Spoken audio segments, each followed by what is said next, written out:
3:30 মতো বাজতেই এলো, আর এখন যাচ্ছি ও বাড়িতে।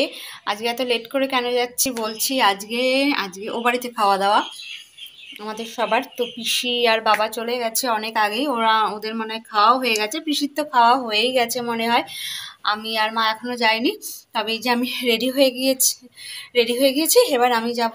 আমার মা কখন যাবে জানি না। আমার প্রচণ্ড খিদে পেয়েছে, আর আজকে সকালে ব্রেকফাস্টটা করেছিলাম, অনেক সকালে করেছিলাম, তো তার জন্য প্রচণ্ড খিদে পেয়ে গেছে।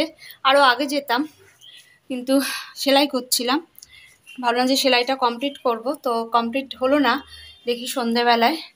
আর ও বাড়িতে পিসি খাওয়াচ্ছে, এর আগের পিসির বাড়িতে তো যখন তখনই খাই, যেদিন সেদিনই।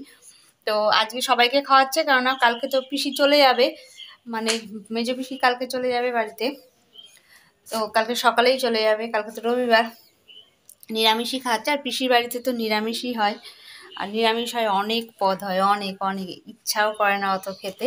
তো আজকেও সেরকমই হয়তো হয়েছে, অনেক পদই হয়েছে। তো যাই, এখন খিদে পেয়েছে, আর কথা বলবো না, কথা বলতে বলতে প্রচণ্ড খিদে পেয়ে গেছে, মানে কথাও বলতে ইচ্ছা করছে না, এত খিদে পেয়েছে। তো যাই, ওই যে পিসি মানে চলেও এলো দেখি, ওই দেখো পিসির খাওয়া হয়ে গেছে তো, এই দেখো পিসি চলেও এলো। আমরা এখন মানে আমি এখন যাচ্ছি, পিসি এখন শুয়েও পড়বে, আমার ঘুমও পাচ্ছে প্রচণ্ড। যাই, তাড়াতাড়ি গিয়ে চলে আসি।